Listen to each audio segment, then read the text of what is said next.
Yeah. That clock is not. And Rick and Christine, the clock is not working. Call the meeting to order. Welcome everybody. Should we do introductions?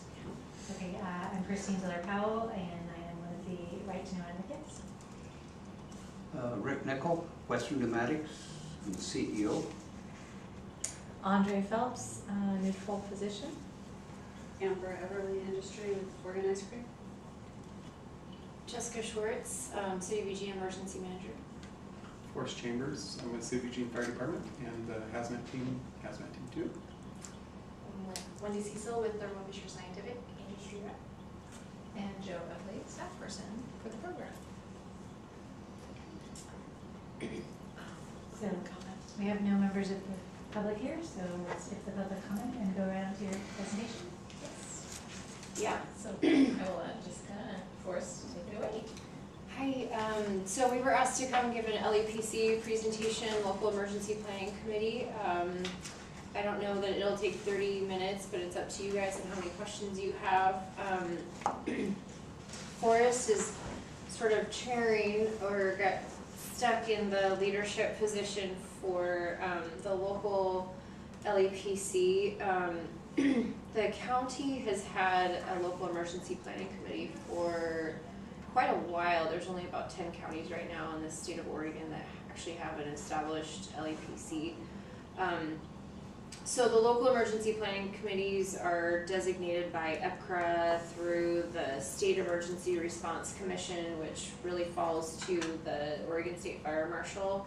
They have taken the last year to really kind of revamp and beef up at the state level what their commission looks like, because technically right now by law it just says that the state fire marshal is the CERC, and that really needs to be more of a body of people comprised of local and state agencies.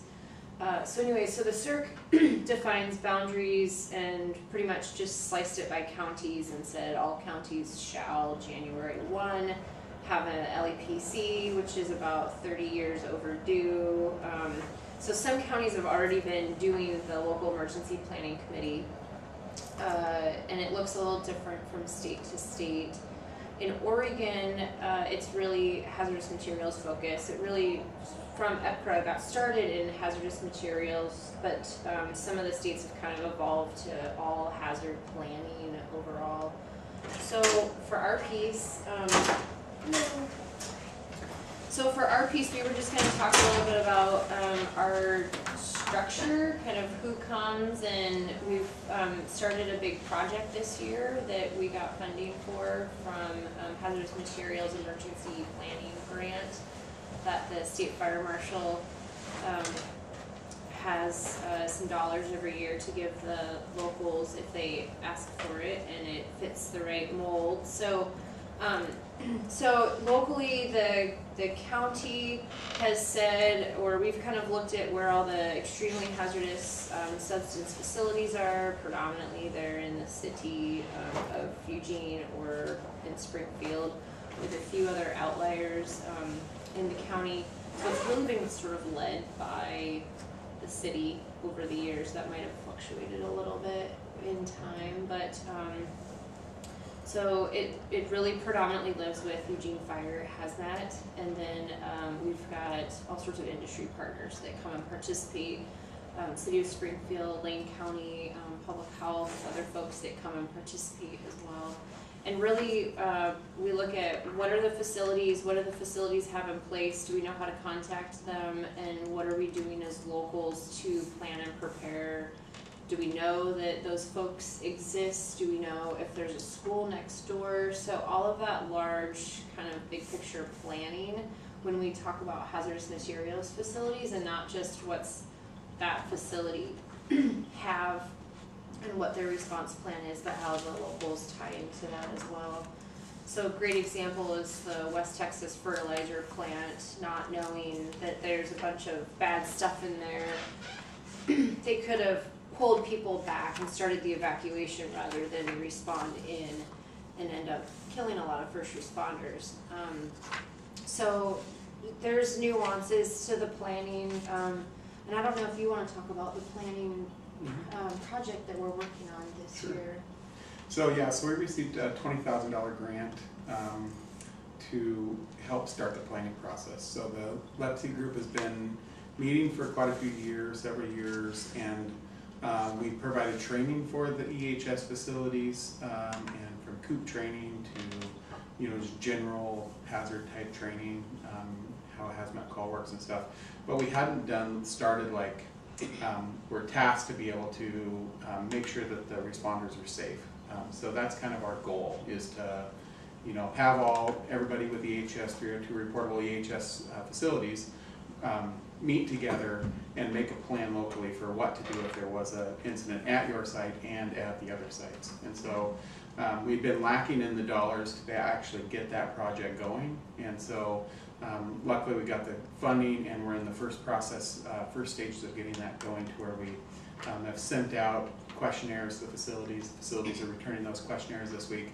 And then over the summer, for the next 3 months, we are hiring 4 grad students from the University of Oregon, and with myself, the local fire department, depending where it is, and the grad student will tour the facilities, take the information we gained on this initial form, and build a plan for each of the facilities. And now it isn't a inspection. It's not to say, do you have these things in place? We just want to know, you know, where the hazmats are, how to shut down your systems, who to contact, which way you're going to be escaping, because maybe, you know, your plan says that we're all going to meet in this area, when our plan says, well, we're going to put all of our fire trucks right there, and we're not talking. And so that's the whole idea of the plan, is to get the facility in touch with the LEPC, the Local Emergency Planning Commission, and the fire department and hazmat team, kind of all get together and talk about what your plan is.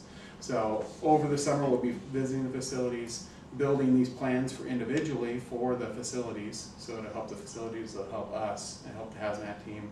And then that will then become a portion of the entire LEPSI plan that we're supposed to have done. That's kind of the plan of from the grant that we got, and the next 3 months are kind of where we're going to be. So. Yeah, and then the LEPC needs to have a plan as well, and which is different from the city writes an emergency operations plan. We have annexes to that. We have a hazardous materials annex. That is really how the city's going to respond. So that community-wide approach is really what the LEPC plan is going to look at.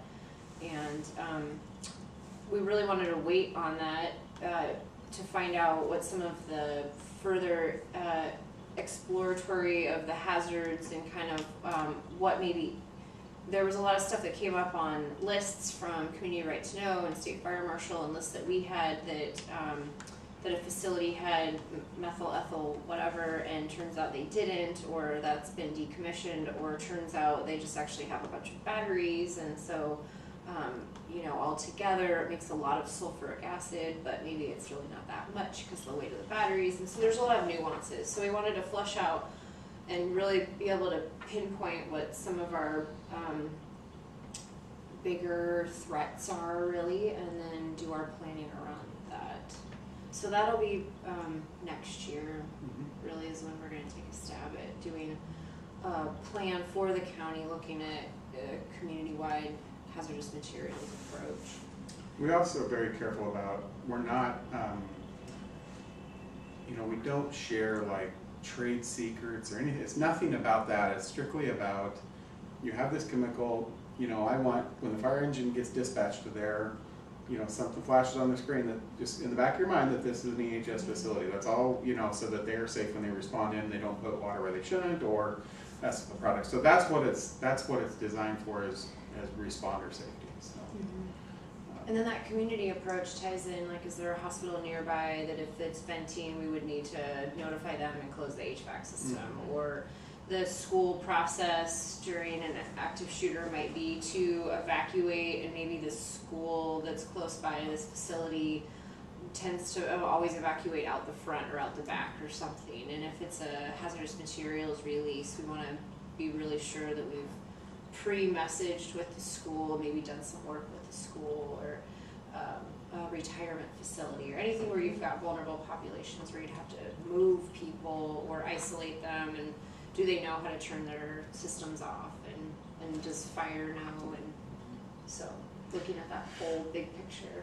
And the other thing about an LEPC, if you don't know, the LEPC, you're required to be on an LEPC because of if you have those 302 reportable chemicals. So it is, if you have a chemical that's on this list of lists and it's at a threshold of a certain amount you use, you have to report that to the fire marshal's office.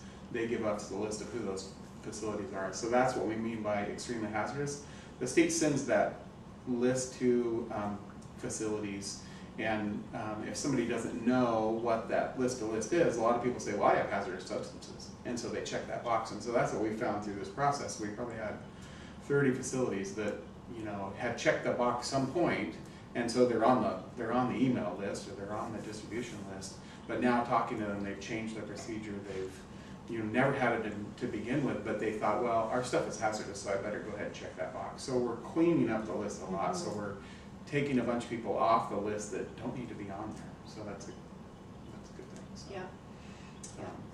And it's given us, actually this planning process has given us a whole different kind of bird's eye view into just working with these partners. A lot of times it's another meeting that someone's got to go to, and especially if you're a Home Depot and have a lot of forklifts, you have to go to 6 different county LAPCs, and so this has really been a way to reach out to those folks and those partners and talk about the planning process and some of the other threats and hazards. I think we did an emergency preparedness day last year, or a session with them, talking about some of the other hazards and risks. I mean, we know about winter storms and flood events, but does everyone know about the Cascadia subduction zone threat and the 9.0 earthquake? And have they talked with their facility employees about personal preparedness and that kind of stuff? So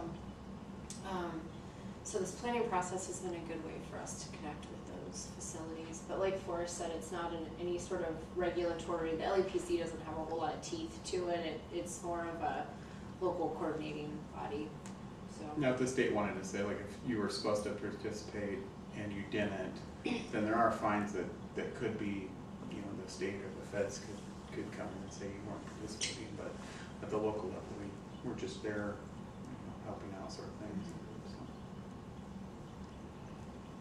that's probably the majority of it. Other than questions. What else? Yeah, I think that's probably the biggest thing about it. Kind of how it is, who it makes up is the EHS facilities, the cities, the counties, and the county doesn't have as much staff or resources, and so they've let the city kind of started the push to get this going. And so we are the Lane County LAPC. We cover all of Lane County, even though the main players behind it are the city of Eugene, just because of staffing and who started the program. So you'll see people from there, from hospitals, and like we talked about, hospital community groups. It's kind of a mix of a couple different groups. We have the Lane Preparedness Coalition and then the LAPC. You'll hear these different things.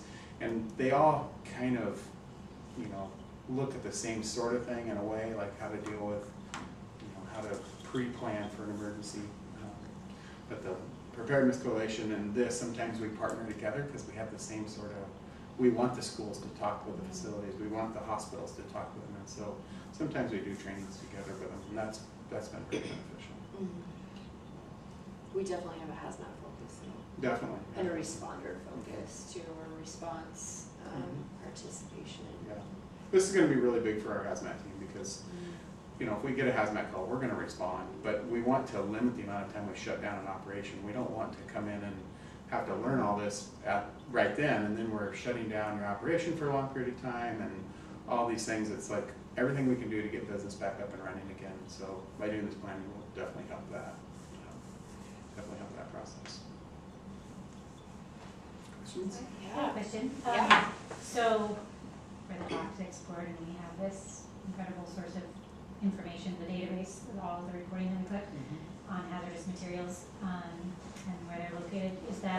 Have you guys accessed that database at all as part of your program or planning, or do you have any plans to?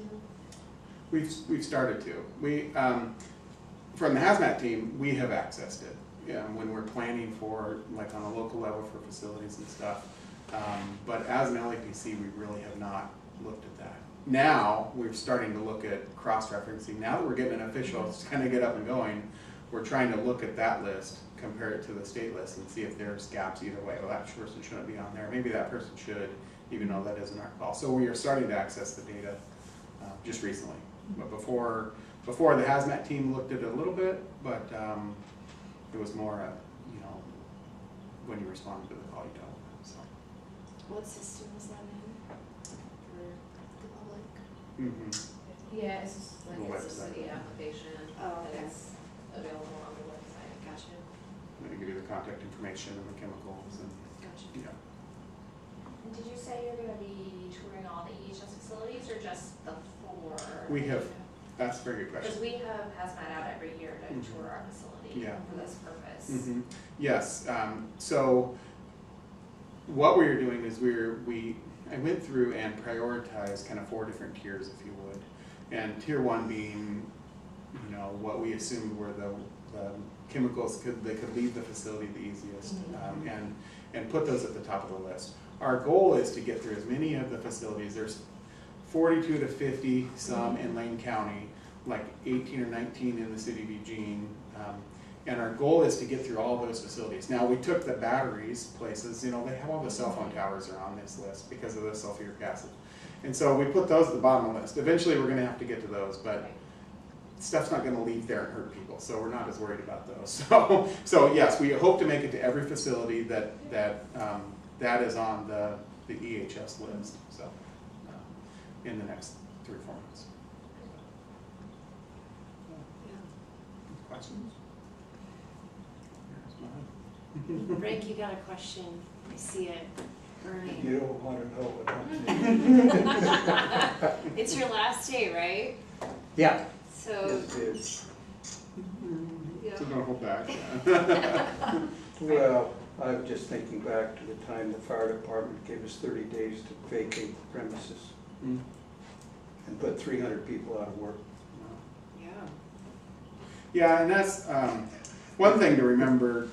We're in kind of a weird spot because there's the hazmat team, there's the fire department regular everyday response, and then there's the fire marshal's office, and a lot of these overlap and don't really talk to each other. So Well, that's that the point. frustration. You have OSHA, you have you, Yep. you have El Rapa, Mm-hmm. toxic right to know. I'm missing one here, I had 5. EPA. And if there was any way you could coordinate that Mm-hmm. to get the same report, We would like but that. each report's different. Mm-hmm.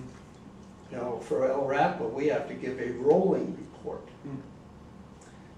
In other words, you have a 12-month period, and if X amount of pounds was used in the first month, and then it's reported at the end of the year, it might look like you used a little bit every month. Mm-hmm.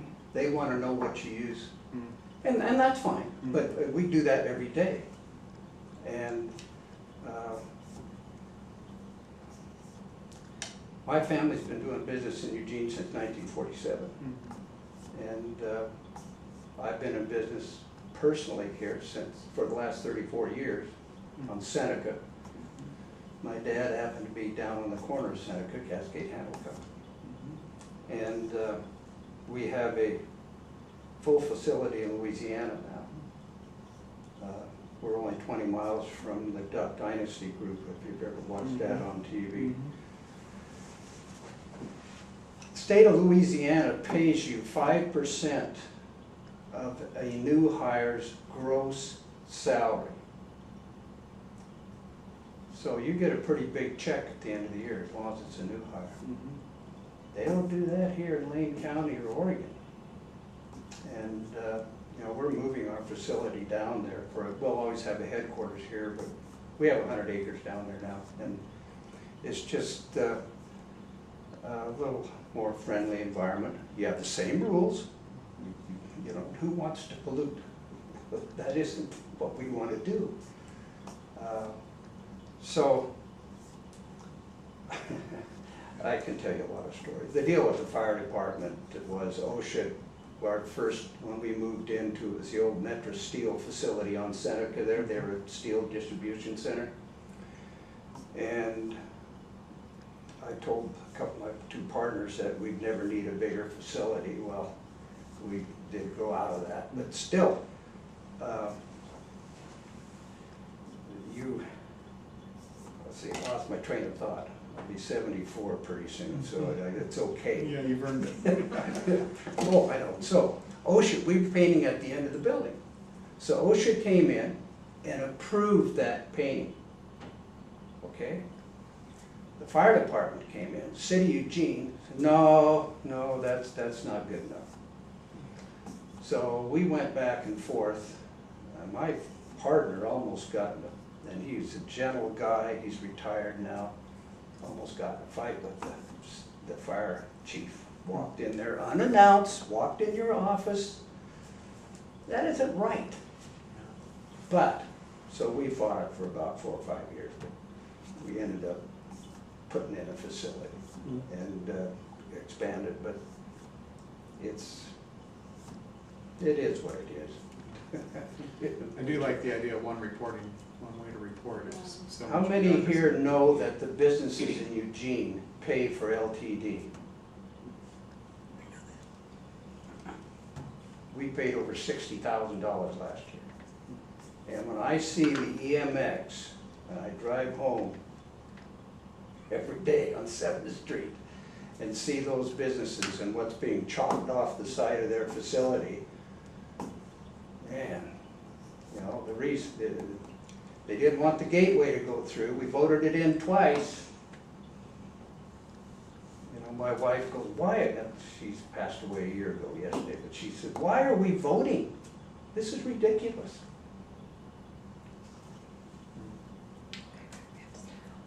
Are you guys working with assistants at all in your planning? Yeah, not for the EHS stuff. We keep that a pretty tight group. We don't want to come into the facility with 20 people, you know, and interrupt operations. Now, we work very tight. Emergency management especially is the one that kind of coordinates the CERT program. And so as far as the EHS planning, we're not working with them at all at this point.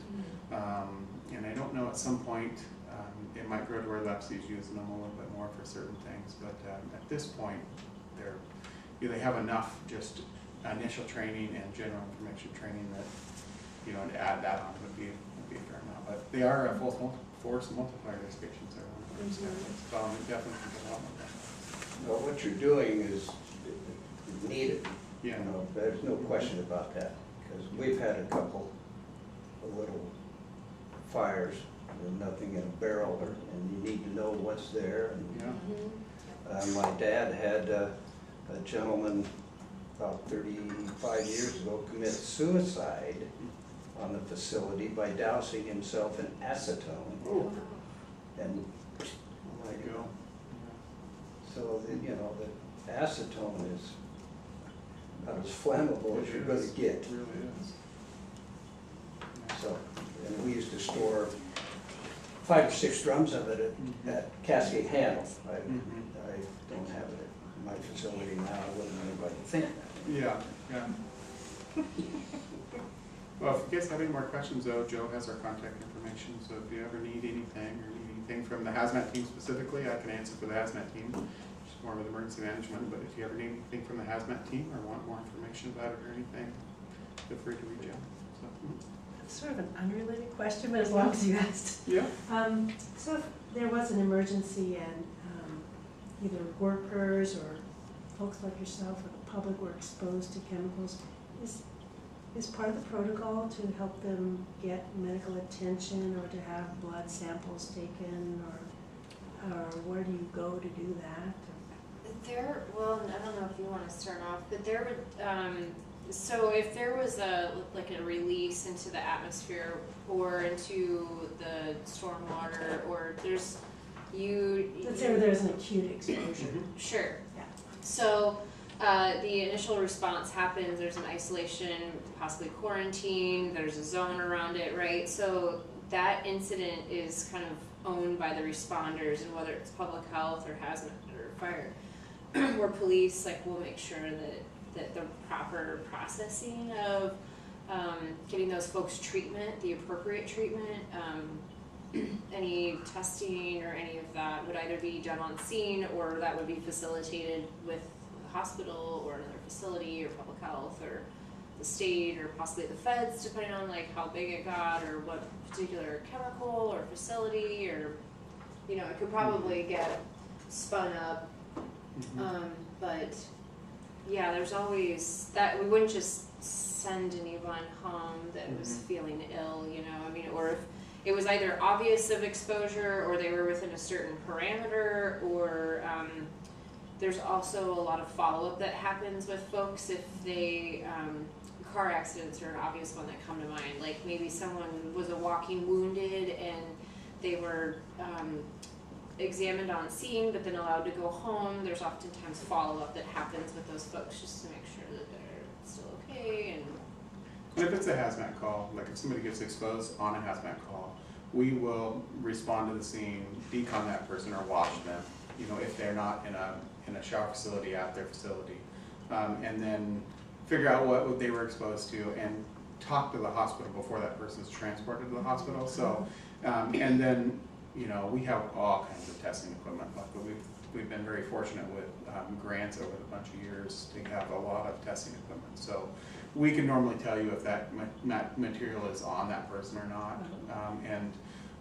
So we wash them and then test them to make sure that they don't have any more of that chemical on them, and then transport them to the hospital for evaluation. And then once they're to the hospital, they take over as far as the long-term follow-up and stuff. We deal with the emergent, you know, fix the leak, fix the people that are there exposed, and then the leak gets turned over back to the facility or to a cleanup company, and then the person will be transferred to the hospital.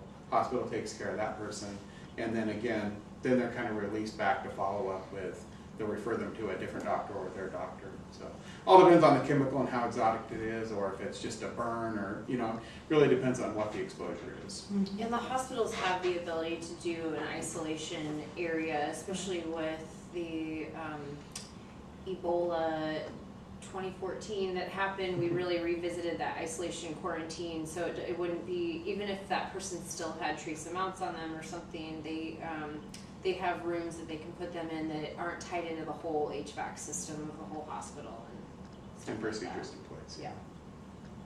Thank you. Anything else? Hopefully you You learned know how to something. find us Yeah. if there's some like burning question later. Yeah, let us Well, know. thank you so much. No problem. Really appreciate you guys. We're gonna speak out. Just a question, completely unrelated, I was coming to work, I think it was yesterday, is there a truck on fire? Did you know about that? Yesterday, You saw the black smoke coming up 6th Street, it was about 6th and Tyler, one beyond that. Pickup sitting in the middle of the road, totally engulfed in flames, and nobody around, not a fire truck or nothing. Did you call 911? No, I didn't, I figured that 18 hours everybody They be figured there, somebody else I'd be did one it. of many. 50 other cell phones probably rang, but people like using their cell phones, but I mean, yeah.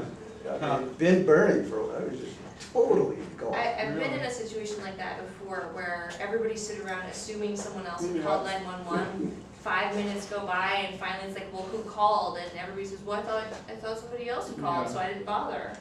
Yeah, that can happen. Yeah, that can happen. Or we get 50 calls for, For the same I thing. think somebody was pulled over alongside the road, or, yeah. So. I don't know about that one though, I wasn't at work yesterday. I never heard anything No, else that's about it, fine. so. Couldn't be- So many calls in the city too, it's like there's pretty dang busy, so. It's about 6:30 in the morning. Very good. Okay, thank you Yeah, so much. thanks. Have a good day. Thanks, you guys, too. Okay.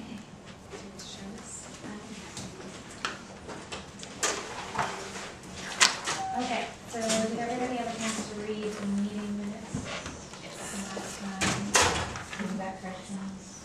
Yeah, there were no corrections sent in. Okay, so, we need to, any comments or changes? Nope.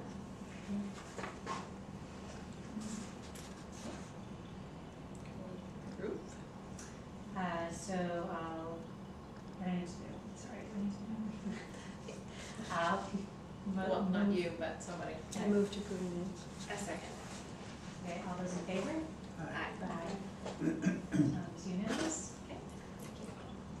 Okay, and Joe, your staff report. Okay, I will try to move quickly through my staff of information.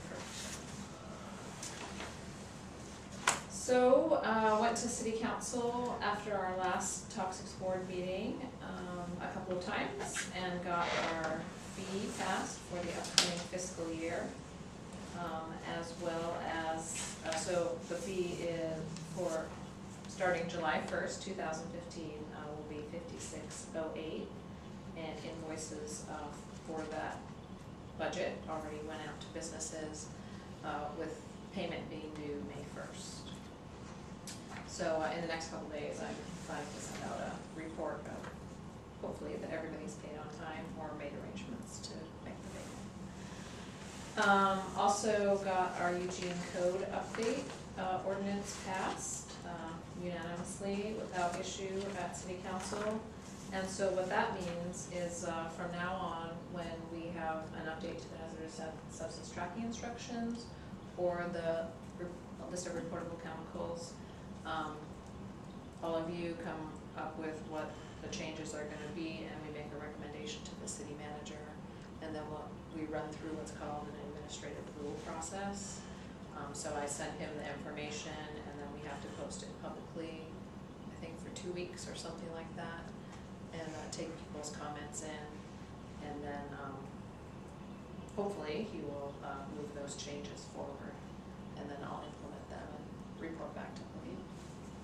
So that's exciting, because that's very streamlined process, and a lot less time consuming for me to get those changes put into place, which are just like kind of administrative type work.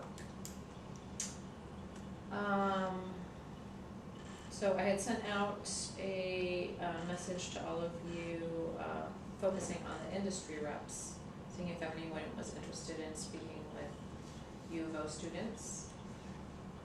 And I'm thinking the answer at this point is no. I was wondering when that was supposed to happen. Well, I don't know where they are in the term, but there was just a few dates in April that they weren't available. We would have to revisit the schedule and try to squeeze that in, but it would have been Christy and I going anyway. Okay. So that was for a Thermo Fisher Scientific, and you had told me you weren't interested, and I just wanted to double check in with you, Rick. Is that something you would be interested in doing? Is going to speak with you about a lot of law students on the impact to industry of RCRA regulations? No, I don't. No. Okay. Well, I will respond back to him that. My schedule from here on out is. So the class is over. That's what I was Oh, and the thinking. class is over? Yeah. Oh, okay. I was like, that this makes is so sense. long ago, I think Yeah. the term had ended. Yeah, the term ended this week. Oh, Okay. Will you okay. be moving to Louisiana? Well, In I, the future, No, I would say if they contact you again, we would just have to plan it. I think Uh, when you originally sent that out, We I started a was headed out facility of town down for there like a when we week and first a got half, started, and the new person and was actually, just we're actually onboarded, so competing against that. we didn't really have And a much lot of the time. people are coming over to our, and so that's what I was Yeah, thinking, it's- just maybe if I really like the the session people was down over, there. it would always be, you know, a good opportunity Racism is alive to give as well. students real life Trust me. information. I just got back so- from the Caribbean, excuse me, she asked a question. Kicked me off. I was just.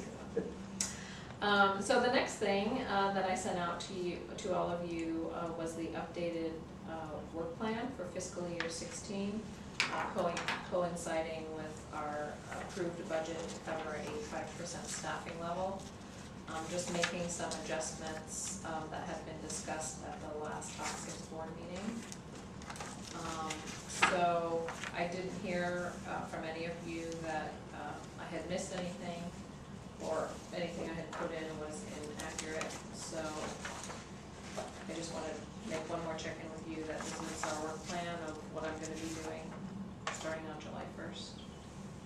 Well, we've been going over it, so I assume that it was. Yeah, and as usual, I will be making ongoing reports, so, you guys will know what I'm doing. The next thing I sent out was the final almost the final version of our impact gap analysis report, and got a comment back from Lisa suggesting that we add in a statement in the final summary that none of the option statements given by the city council and the city manager are feasible as stated. So I added a sentence in based on that suggestion and included that in the version that I sent out with the meeting packet. So I don't know, well, this is an item we're going to be going over, I think, next, well, almost next. So just think about if you have any other changes for that. Then I also sent out more information on the fee and the Eugene code ordinances and the signed copies of the ordinances. And then we got a request from Newwood Display Fixtures to add substances to our list of reportable chemicals, which I sent you some background information on. And we'll be talking hopefully today somewhat at least about the chemical list, but I just kind of want to let everybody know that the reason some of the businesses do this is because we have asked them, and it's specified in the hazardous substance tracking instructions, to have the businesses in the program help us keep our chemical list current. So anything that they think should be on there or shouldn't be on there, forward that information to me, and I will forward it to you for consideration.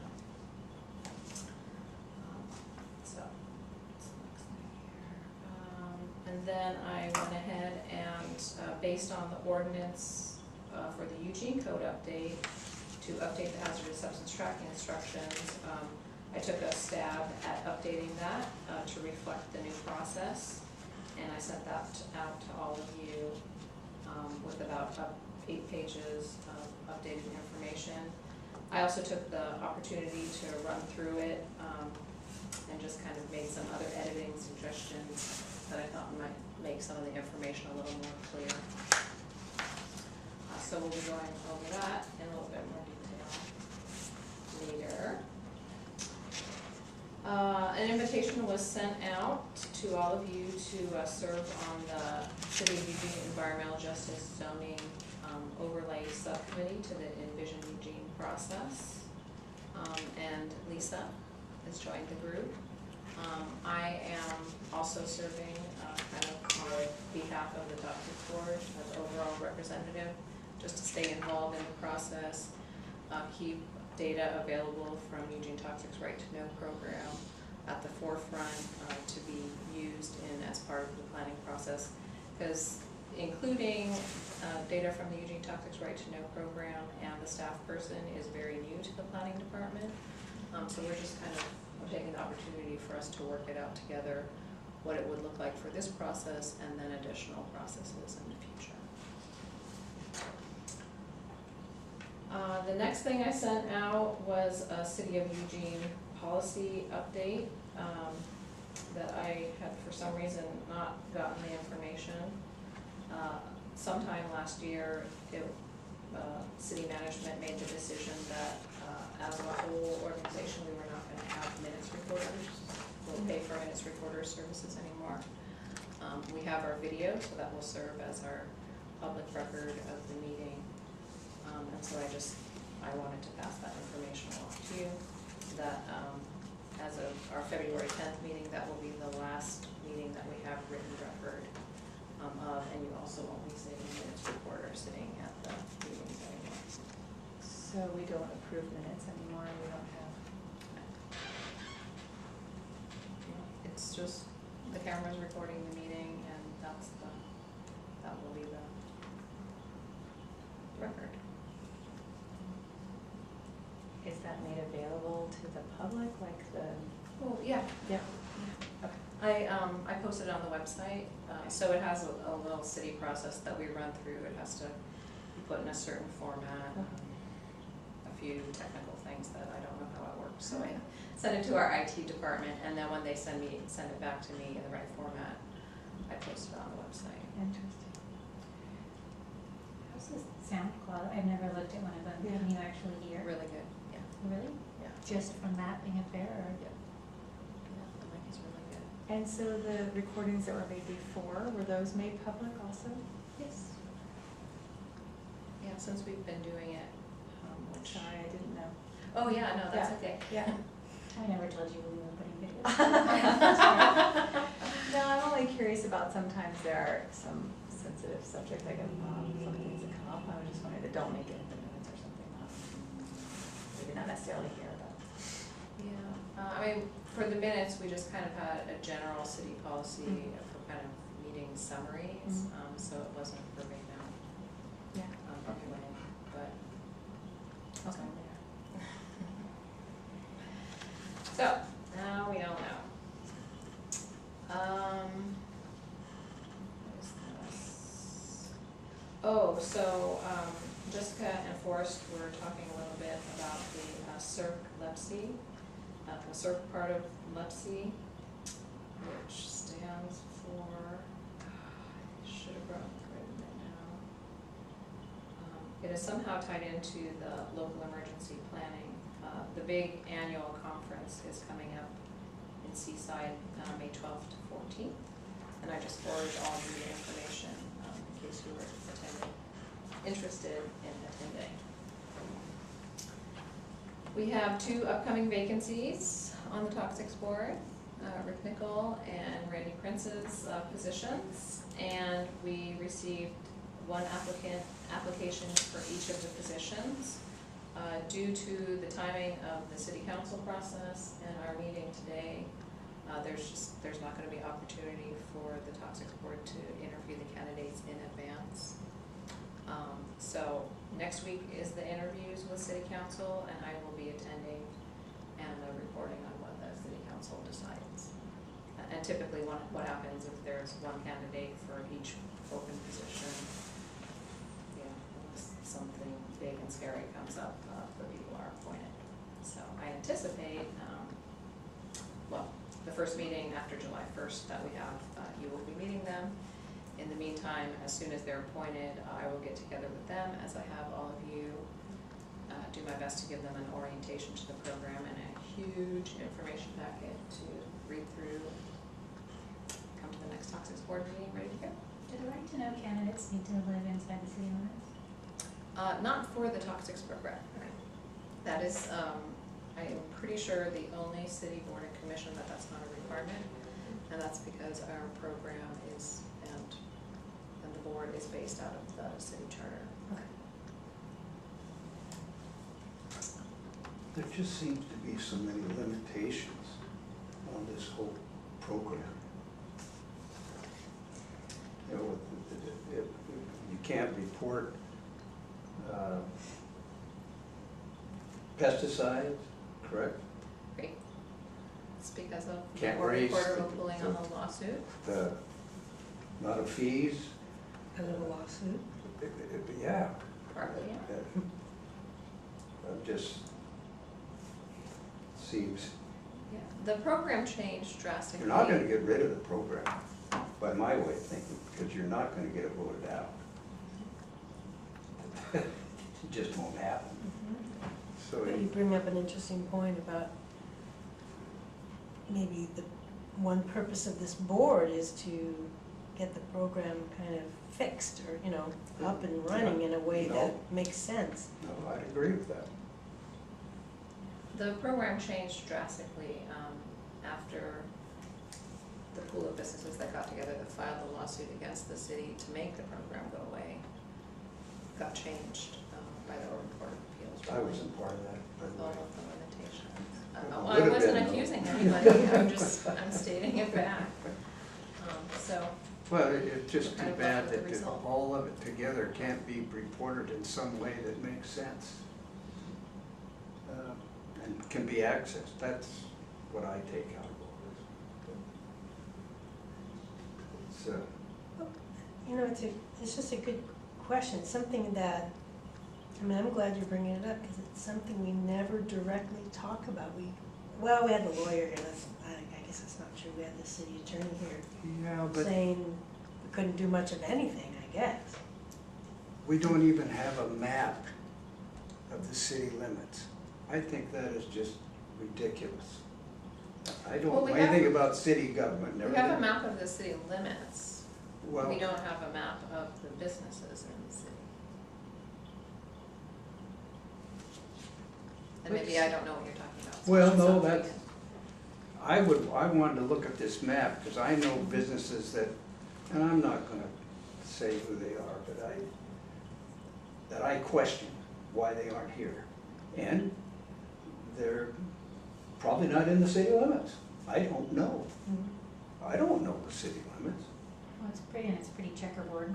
Yeah, oh, it's unbelievable. Across the street, this person isn't, this person is. That amazed me. I had no idea. I thought you'd have a boundary of some sort. Yeah, Anyway, well, I'm working that's- on something. It's not easy, trust me. No, it can't be. I can see what you're up against. And then I'm pleased to report, 2014 hazardous substance reporting. All 33 businesses in the program that were required to report, reported by the deadline. So that's very good news.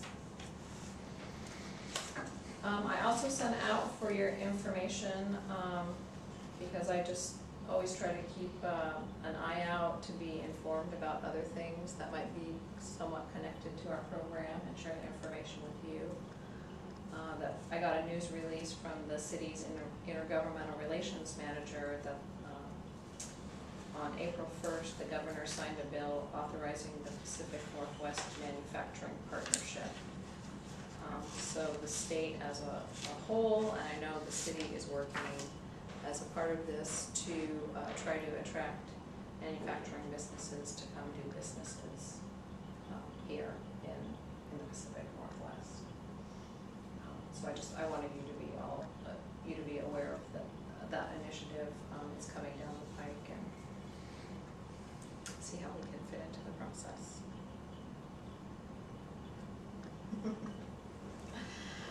And talking about the Envision Eugene Clear Lake Area Overlay Zone project, I missed the last meeting because I was on vacation of that subcommittee, but I met afterward with the lead planner person in the planning department, who's leading that project, that piece of the project. And just kind of, he caught me up to date what the group talked about, and there's like a little 5-page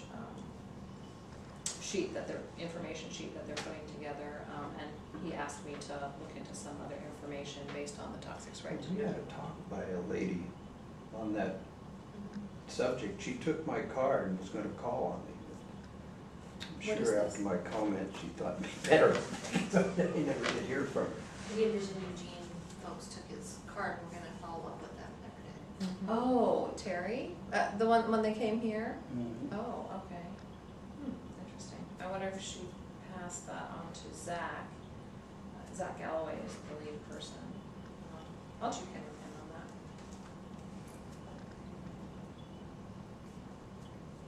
that. I'm kind of surprised because they're both Oh, of I them are was very too, good because she seemed fairly interested in hearing.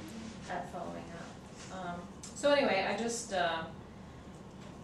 looked over the sheet and thought of a few things that I could add, some information, food for thought, pulled some toxics right to know program data off the website, and then send you guys a copy of all of the information. So I don't know if you had anything else to add or some additional thoughts on that, because I just am really trying to, represent all sides of the table, serving as the toxics board representative when I weigh in on this process, but then also kind of throwing in from a city staff perspective, kind of being the most familiar with the program and what it has to offer. Okay. I don't know if all of you a chance to read it, but Randy sent us an email this morning, I did, believe it or not, skimmed it. letting us I did know print that it out. he has gotten a little movement on raising the $2,000 fee cap, but really got kind of stuck with Barnard's office staff checking with the city's lobbyist, who then checked in with city management. So the next thing that Randy asked me for was a copy of the city's staff manual for serving on boards and commissions. And just to proceed with caution, he's going to kind of put this project off until his term is over as a toxic board member, just so that nothing's perceived as a conflict of interest. Because there is a paragraph in there about how when all of you want to go talk on a certain topic, such as this, you would not be able to represent yourself as a toxic board member, but as an individual person. Or like, Rick, you could say that you were Western Pneumatics representative, obviously. But. So anyway, a bill has been drafted, but it's probably not going to make any forward movement this session. But Randy's message does say here that when he's no longer on serving on the Toxics Board, he's happy to go make efforts to try to make it happen. Can I make a suggestion? Sure. So he makes it sound not very positive at this juncture, but maybe one of the possibilities is that we could maybe get the more business support, that we could address some of the questions about reporting at the same time. You mean a new draft of this bill, or Adding it to it Oh, I see. to improve reporting. Mm-hmm. I don't know, I haven't heard a lot of ideas of how specifically to do it, but I was just wondering if. maybe, I'm sure you would know more than me, but I have a feeling there are two different processes, because the reporting is by city ordinance. So I think we have to go back through a city ordinance process to change the language of the ordinance. This is about fees, and that was decided at the state level. So I think there are three processes. So, well, I'm still trying to understand what Andre is saying. So, are you talking about my effort to work with the state to combine as much of the reporting as possible? With the state commercial. Yeah. Is that what you're talking about? I'm just talking about somehow improving the reporting, adding it into this process that Randy's talking about up in the legislature. Because it sounds as if, they pretty clearly said that unless the chamber is behind this, that there's not much support for it. So I'm just trying to figure out some way that we can make it so that chamber would be in support for it if we could somehow improve something on there. Probably a losing battle. I'm not a Well, chamber member, or but at the I can't imagine them. At the state level, could you work with the fire marshal and say, is there something that we can tweak with the fire marshal report that aligns it a little more closely with the toxics report with the city, that would make the chamber say, oh, this is making it easier for Eugene businesses. There's the carrot.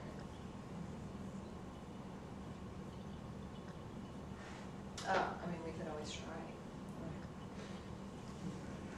There's only like 32, is that right, that report? 33 at this time, yes. Well, 33, and it just seems like there should be more than that. For Well, instance, sorry, one easy change would be just the same unit of measure. If the city report and the state report could just be the same unit of measure, that would save a lot of conversion time.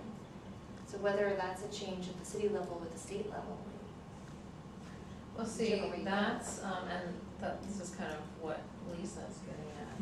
So our units of measure are written in the charter. Right. The charter can't be changed without a vote of the public. But if you're going to the state level with the bill, is the state fire marshal willing to look at changing their unit of measure? Right. I mean, I think that that's what Andre is suggesting. Is there something like that that would sweeten the pot a bit? That even though there's a difference between the city and the state here, is there something that we can change in there at the state level that would help the businesses in Eugene make reporting a little less cumbersome? And can a suggestion like that come from the toxics board, or we're not allowed to discuss state policy? Is there some limitation on what we can recommend? Well, I mean, I think we can always ask the question, you know, and it's one of the things I'm gonna be working on with my boss, the fire marshal, you know, with the Oregon State Fire Marshal's office, to see if there is any willingness to kind of come to some compromise, in any way. Alternatively, you could just add a conversion factor in the city web-based program, then it wouldn't have any change on the state level. It still makes reporting a heck of a lot easier if we can report in the state's unit of measure and have it just auto-convert.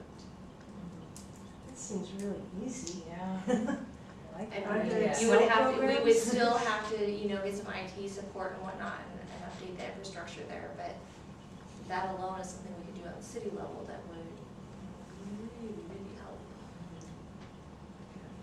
Is it ounces and gallons? Is that the difference? I think it's metric and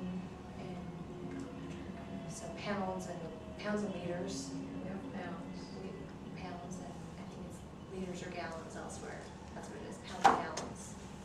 So then if you're always, if we have spreadsheets and we have to build the formulas every year and redo it all, and then we check our numbers, make sure everything works, but, you know, we do that all, each business is doing all that conversion on their own. And that's what adds up to the time and the money that people are spending on doing this, whereas if it was built into the tool, that reduces a lot of the burden or some of the burden. Do you know if there's a difference, if it's like flowable powders being converted to gallons and, you know, some It's pounds, not all pounds are not equal, I really, know when it right. comes to chemicals. And you can go in depth and add in your density factors and all of that, but for the sake of reporting it, they don't typically ask us to go that far in detail. It's just by volume and by weight, more or less. The LRF is pretty detailed. Right, Every but day LRAP is we do a outside the complete scope right report now. on it. Pardon? I said LRAP is kind of outside the scope right now of what we can influence. If we're just talking about the state and the city and not the county at this point, what do we have to leverage between just the city program and the state program that we could maybe target? I mean, yes, LRAP is still gonna be attained, we're still gonna have DEQ and all the other ones, but if we can streamline even 2 bits of the information, that's a step in the right direction. Maybe we should look at, I mean, this is one of the options that the city asked us to look into, right? So maybe we should consider spending some time over the next several months brainstorming ideas and really hopefully digging into that expertise of the people who do the reporting, because I don't. You're right about the pounds versus. And I'm not sure you can't put that in here, because it talks about what's required for reporting. It says it has to be on the internet, and then there's lots on here that talks about how it has to be reported. I don't know, I mean, maybe not, but I don't see why you couldn't add in here that it needs to be reported in metric units or, In the same unit of Yes. measure used by the state fire marshal, yeah. something like that. To me, I don't think that would be something you couldn't put in here. I would definitely want to ask that. Are the reporting limits stated in pounds? It's possible we probably have to update some charge there. Yeah, I think so. And your cap limits are reported are listed in those unit measures. Do you see why not?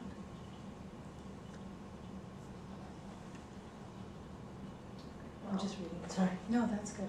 Anyways, just an idea, because that would put it all into this as a carrot and a stick.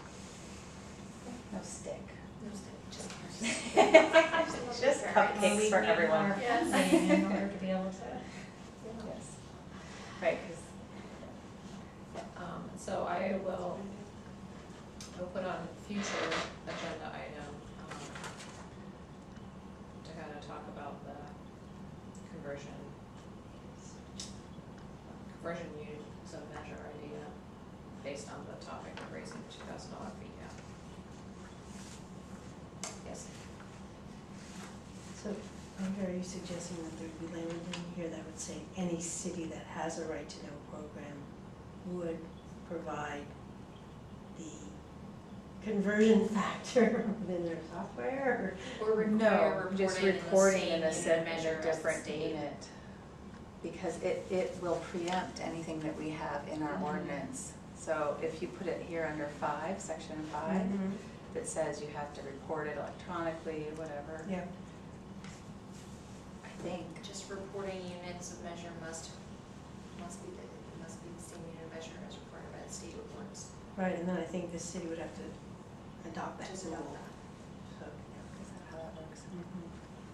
the city that, because we have local preemption, or not preemption, it's a local rule here, so Yes. we have to just go back and adopt whatever was passed by the legislature Okay.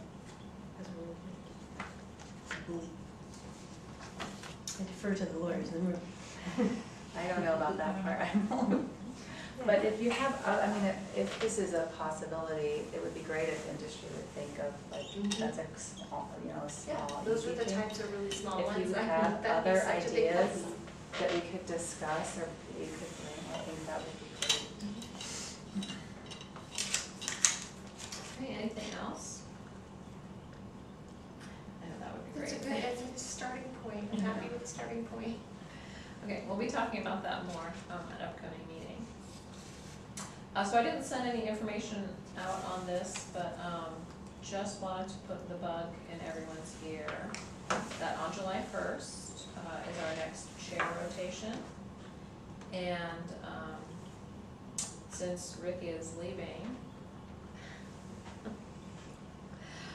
who is currently our vice chair, he will not have the opportunity to serve as chair. So that means that Andre moves up to the chair position. By default? Yeah. And How do you feel? I've been trying to get rid of you all this time. and Wendy will be serving in our vice chair position.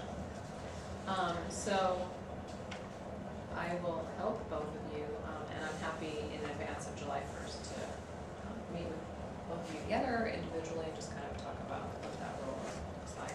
Great. What else do you do? Okay, so what is next? Then there was some more information on for the list of reportable chemicals update. And after we finish what's on today's agenda, which I'm not sure we'll get to all of it today, but our next official business needs to happen in July, where we review the annual Toxics Board member role overview. So, just another bite in your ear. And that's it for staff report. I suggest that we, as a standing item, make the staff report not 5 minutes. We have 140 minutes of agenda items to cover in 130 minutes or something, an hour and a half. And the staff report never is over in 5 minutes. So I find this to be really unrealistic, and I spent a lot of time today preparing for stuff we're not gonna get to. So, just my 2 cents.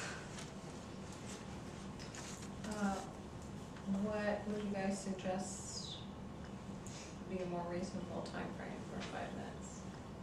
15 to 12 minutes, somewhere in that range is my thought. 15? Yeah, Are you looking to today I know you had a adjust lot, but it took 35 minutes today for a 5-minute agenda item, so I think we need to be a little more realistic with our agendas. Okay. So I'll bump that up to 15 minutes. Sound good? Try that. You know, kind of timekeeper, I suppose. Yeah. Give them a 5-minute warning, you know. Well, and 5 and minutes. staff reports are a Probably critical part of 20 this. minutes would be better. Yeah, I mean, maybe, yeah, start with 15 or just go straight to 20, but I've never seen it covered in 5 minutes. I It's guess a that lot. was always my goal. Yeah, it's a great goal, Never been. but you do more than 5 minutes worth of somebody. Yeah, okay. And I do want to allow time for discussion too, just to, because I do send out a lot and I, would hope that there would be at least some questions and discussion. And if you want to adjust that length of time, if you know you have less, or you know you have more, Yeah. makes a lot of sense. Yeah, okay. So speaking of that, how much time did you plan for today? Wendy? Well, I mean, there's almost an hour on here, or 30 minutes for finalizing the gap analysis and 25 for going over chemical additions and removal recommendations. Which is what you worked on? Yeah, Yeah. but it'd also be really nice to just finalize that gap analysis and get it Yes. off the I agenda. agree. So Yeah. if we I can know. do that, that'd be great. Okay. Otherwise, I have all these references that I will keep bringing every meeting until we finally get to Okay. that last All right. agenda item. Agree. Or we can put it higher up. I'm hoping we can do gap analysis. Yes. Yes, do it, do it. Okay, so, address on the draft, add some red line changes and additions. Does anybody have any comments on anything there? No comment from me. What was the total pages on that? Well, 140 Yeah, or something. yeah. I just sent out the And first, then I read your little comment that only had put out the first 9. Yeah. So I Well, got, it looks like I got to 7. yeah, well, 9 includes the cover page. This be my gift to you. Coming up flat, I don't know. And this goes to the city's, Yes, yes. So, this year, this is gonna be a supplemental report to our annual report, that we send to city council every year, which, we need to do per the charter. So, since we haven't completed this section, of the report, they have not gotten our annual report yet, so, usually I like to get that out before the end of January. We're a little bit behind schedule, but I haven't gotten any calls yet, so I think we're still okay. So yes, the city council and the executive management team of the city of Eugene will be getting a copy of this report. So that is all the heads of the departments. So did anyone, are we good with this then? Are we just at a point where we motion to approve it and be done with it? Or are there more changes that need to be made? The copy you sent, you said you have already incorporated Lisa's suggestion into? Yes. Yeah, and where I did that was, on page 6, the bottom of page 6, the overall toxics board's recommendation. I just added to the sentence, which is the paragraph. After considering the information provided above and attached, the toxics board as a whole believes none of the statements shown in the background section above are feasible as stated, and therefore makes the following recommendations for the future of the toxics program. Right.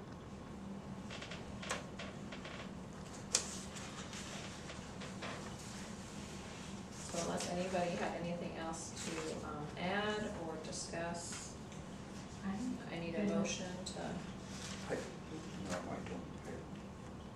Well, why is it 144 pages? because we have a lot of attachments to kind of back up the stuff that we're talking about in the individual sections. So it's Wow. copies, the biggest piece is the copies of El Rapa reports. Uh-oh. Do I need to say any more? No. The actual report that we would be sending to the city is only like 10 pages. Yeah. Okay, well, I make. After that, it's all attachments. Yeah. Do we have a motion? I move to approve. I second. All right, all those in favor? Aye. Aye. And all those opposed? Abstaining? Thank you. Okay, I will get that out to city council next week. How often do we do that? so far, This isn't is it? the first time ever. Oh, Finish really? something? Yeah. Yeah. Oh, no, we Okay. were doing like gap analysis. Right. We do an annual report Yes. annually, Yes. Okay. I'm just checking. but we're trying to really make sense. So a piece that's outlined in the charter is that one of the roles of the Toxics Board is to make suggestions for improvements. So we kind of use those suggestions for the future of the program that were given to us by the city council and the city manager a couple years ago to make some suggestions around that. Great. Let's take a little bit deeper look. So I'm we're on gonna to our take next, this call, excuse me. we're on to the next, agenda item, Well, great. finalizing the chemical list and tracking. Yeah. So, there was a lot of stuff. The first item up is from your company, Wendy. It was not this last reporting cycle, but the reporting cycle previously, where Thermo Fisher Scientific sent forward a list of characteristic chemicals to consider adding to the list. And they did everything they were supposed to and sent us safety data sheets.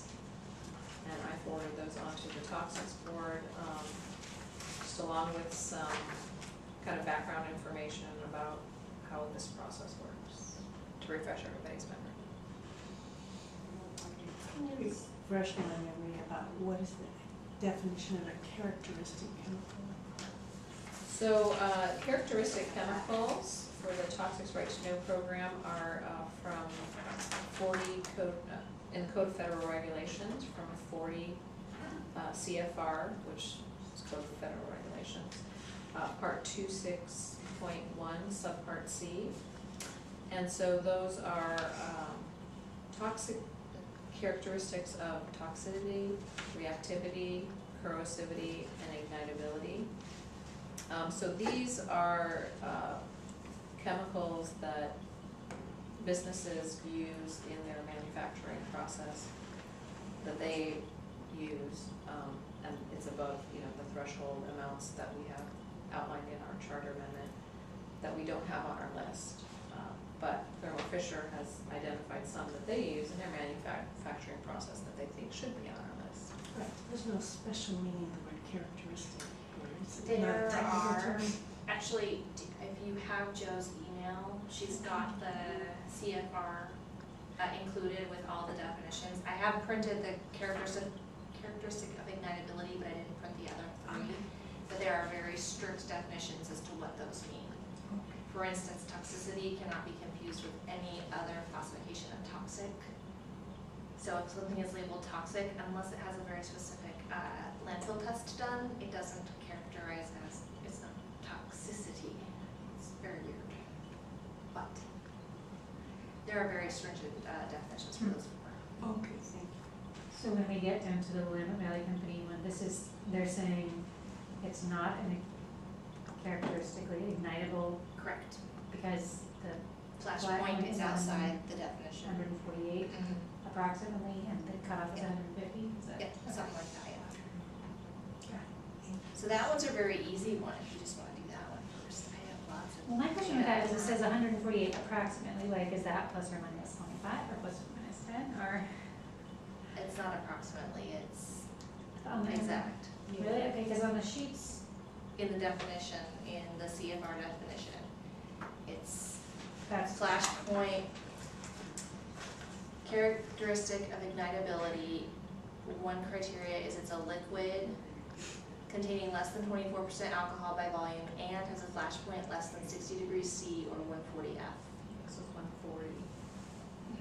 So if you have a flash point above those points, it would not be considered ignitable. So, so the way they define, in the, I don't know, is it the MSDS sheet, whatever the Mhm. sheets that they have the description.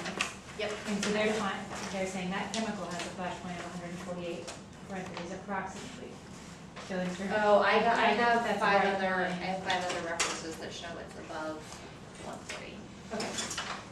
Yeah, well, and if it's Oh, 148, 48, and it has to be, It has to I was be thinking of that. above the Okay. 140, yeah, so, Okay, so we're fine. so it is. Okay. So shall we, Does that not make sense, is that? We're removing it, it made sense at the Let's very pick end. one. Let's pick, can we do that? Sorry, we bounced from the Thermo Fisher recommendation to the new one, so can we pick one to work on?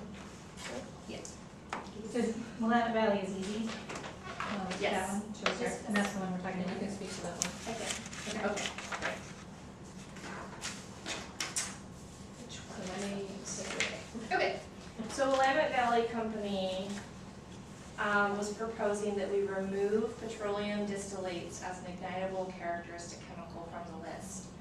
So here is the definition of ignitable, so we just discussed ignitable has a flash point less than 60 Celsius or less than 140 Fahrenheit, and I have several examples here of sheets that show the flash point of that chemical to be much higher than that range, so I can pass these around. And for some reason I made one copy of everything except this one, which I made 10 copies of. I don't know why.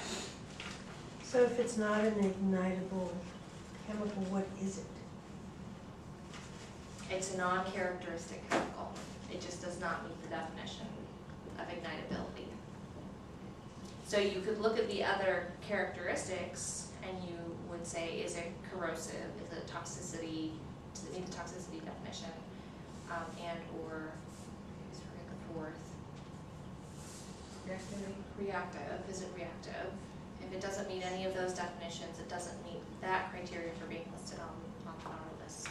And then it's also not regulated under any of the other statutes. Any of the others, or it is regulated under something else.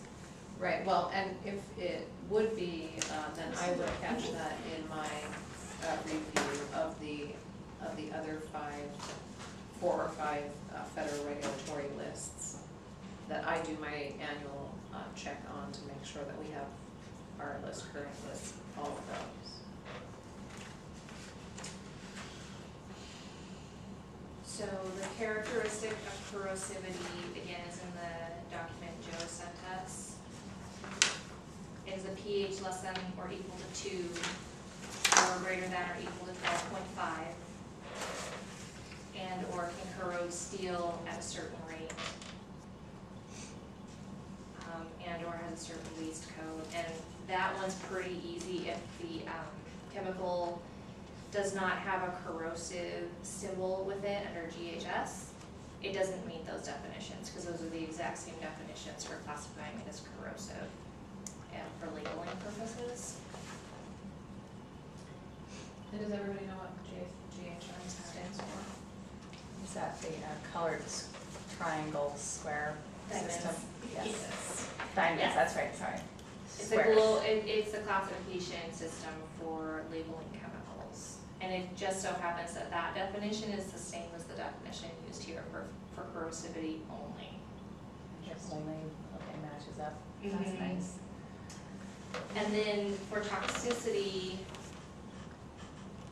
it only really refers to solid chemicals, which this is not, which is weird.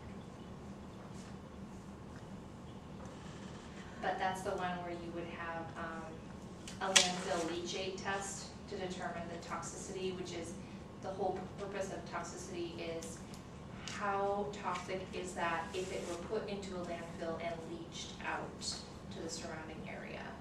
And so there is a test they perform to measure that, and that's how they determine that. And there is a list, the D list, which is also referenced in our charter, that if anything happens to be on that list, it would be included. This testing has already been done. And I checked all the lists and did not find that one on there earlier today. So, I don't know, maybe I missed a meeting or something here. So the petroleum distillates, the question on the table is, shall it be removed As an ignitable chemical. and from reporting? Because, the only reason it's on there as a reportable chemical is because, Because it's ignitable. except that it doesn't actually apparently meet the definitions. Well, and Well, okay. I just wanted to clarify how it got on there. So, at some point, and this was before my time, petroleum distillates was forwarded by a reporting business, to add to the list. And it was categorized as an ignitable characteristic. Before my time, there was no formal, review or check process for businesses adding chemicals to the list. They just submitted it as part of their report. So, you know, I think a lot of things ended up on there incorrectly categorized Oxygen or for one. Remember stuff that might not, you know, might not meet the requirements to be on there. So that's why we've been cleaning up the list and we put the review process in. So, So we can check the other lists and see if that wants down. so in the, just the documents, Wendy, provided, thank you, there are two kinds here, two examples, the isopar fluid and the Exol D80 fluid, but they're completely different flash points. And Yeah. both can cause lung damage, can cause permanent lung damage when inhaled. So, it doesn't seem like there's one solution. No, but it's not, for the question of is it ignitable, it's not ignitable. It says here, is form flammable mixtures, readily flammable mixtures. Is there a difference between the word ignitable and flammable? Do they have different flash points? Yeah, one is. Yeah, and you also have less to than look on, a 200. couple of those are mixtures, and the one that's the International Chemical Safety Card, Mhm. that's for, it's also called kerosene, I love it, and that's what distilled, petroleum distillates, I love that's kerosene, so that's what it is. And it's, I mean, it can be listed under some other characteristic or under one of the other lists, it's just not, it doesn't meet the definition of ignitable. What's the definition of flammable? Depends on who you ask. OSHA or DOT or somebody else. When Willamette sent this in, did they give reasoning for why it's not ignitable? Because the safety data sheet they had for their product had the flash point listed outside the definition of ignitable. And that's all that they cited. Did they send us that data, that MSD? Okay. It's one of those. It is, okay, so the one that we have So- is actually for what they have on site. Which, one of those? Yeah, for a product that they use in their manufacturing.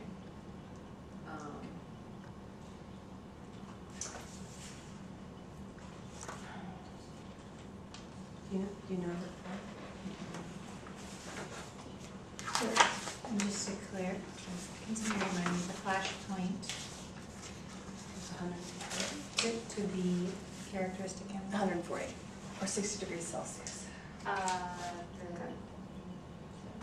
So The for, safety clean, is that's the part uh-huh, that they were using, so the safety data sheet for Of what? I didn't hear you, sorry. safety clean. So this is actually an updated one, what they gave us is an outdated one, this one was updated more recently. So the one I just handed to Amber is the data sheet for the actual product that they have. and what's the flash point on that one? I highlighted it, it's under section 9. Cause on the version they sent us, 148. it said 148. 64. Yeah, that matches. So, I think there might be a little bit confusion, on, what's being asked of the Toxics Board. What Willamette Valley was asking was to completely remove petroleum distillates, from the list of reportable chemicals. But what I'm kind of seeing is that remove it as an ignitable characteristic, but it might need to still take, stay on our list. Well, mostly because it sounds like it's not just one single Right. chemical. So, In a lot of cases, it's a mixture. Right. It's part of a mixture most of the time. What would be our basis for keeping it on the list? Well, it would need to be, either cited in, Code of Federal Regulations, that section of, Which I think it is, but, oh, 26.1 subpart C, He's having to see, 'cause- either meeting the definitions of corrosivity, reactivity, or toxicity. Or it would need to be listed on one of our other federal regulatory lists that are connected to our program. And it's not listed on there, because otherwise it would have shown up in my other memo. So we're just So maybe moving. this is not the one. yeah, sorry. I was like, if you look at that answer is easy. The second part maybe not so much. And we have like 3 minutes, so. So, I don't know. so it doesn't, it seems to me like it doesn't meet the definition of an ignitable characteristic chemical, because the flash point is 148 and the cutoff for the flash point to be ignitable is 140, it has to be below 140. Correct. However, some petroleum distillates have flash point below 140. So it's 140 Celsius? No, Fahrenheit. Fahrenheit. One of those has the units switched. They put the Celsius first. I think they're both over. Yeah, I have not seen a single instance of petroleum distillates that meets the definition of ignitable. So we need to find out what it does fall under. Yeah, so we would just need to change it. Okay, so what I propose that we do, is that I take back to Willamette Valley that we talked about this, and the Toxics Board agrees that it's not ignitable. What do they suggest? What category does it fall under? Because they're asking for the change, so I would kind of like to put the research on them to come forward with a recommendation where we should recharacterize it. Yeah. Or, just based on what, based on the chemical that they use, or the product they use that has that chemical in it. I think it's a good starting point. So these are, Right, and another question you might ask them is why it is they think it's advisable to remove it from the list when there are statements here on the MSDS. Vapor is heavier than air. Vapor or gases may ignite at distant ignition sources and flash back. Or warning, flammable liquid and vapor. But you have to look at them holistically also. You look at the CPD sheet for oxygen, it says oxygen is highly flammable. You're gonna make everybody report oxygen. Water is extreme corrosive and lethal. So you have to look at them holistically and look at the list and see if it makes sense to put on there. And this one very well could, just not as an ignitable chemical, but maybe it's on one of the other lists. And so I think Joe's proposal is a good one, to put the burden back on the company and say, we agree, it's not ignitable. How would you classify it? it's not. And have them come back and give a suggestion or a proposal about how everything is listed. Does it meet any of the other criteria? And if so, demonstrate why not. And we have to have like criteria, it has to fall within the charter definitions for us to be able to. Right, so demonstrate how it does or does not meet the definitions within the charter.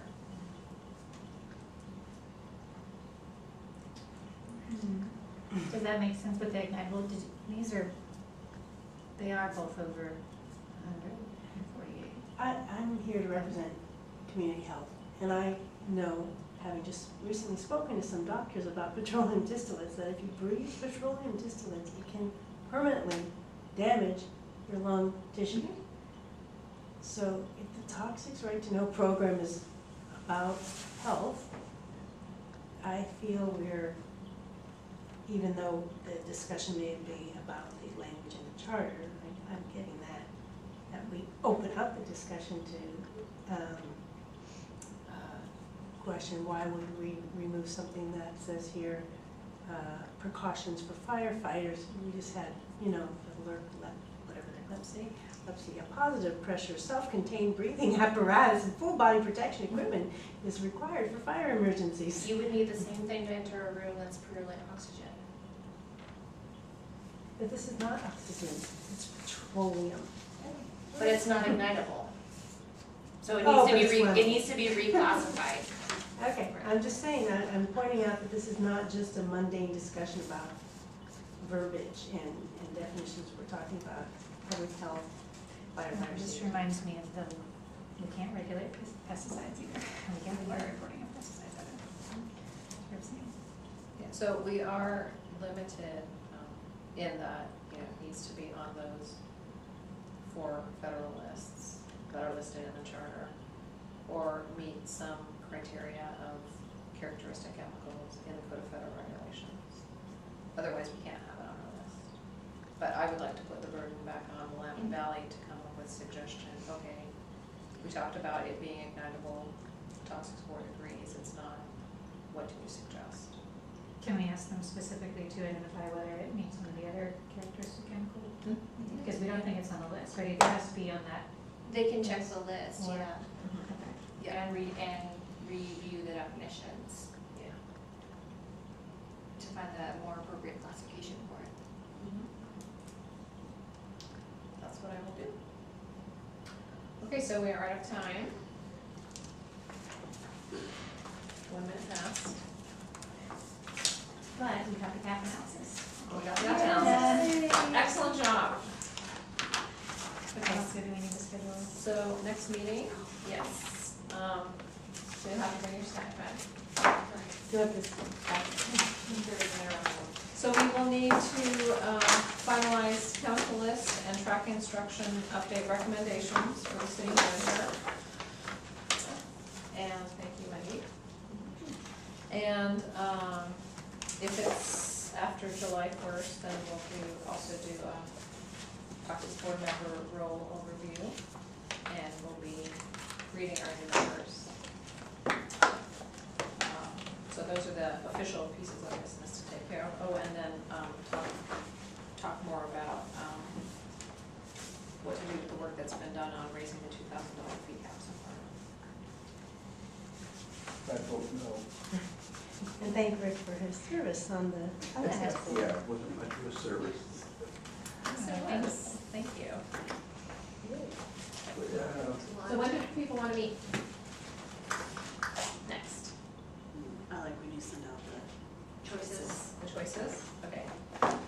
I need everybody to respond, please, as soon as possible. We got a month out of 2. Do we want to go?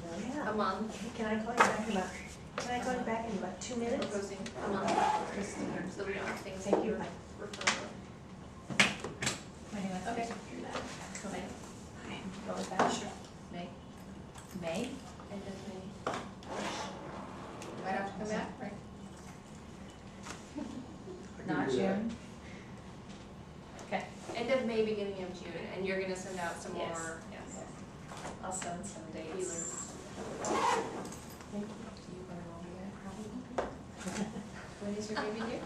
That was June 10th, but I have June 10th. When? The other 2, June 10th. June 10th. My 2 girls were early, so I'm counting on it. What kind did you have? A boy, Oh, so he might cool. do things differently, but. Okay. I'll let My you daughter do it. has 3.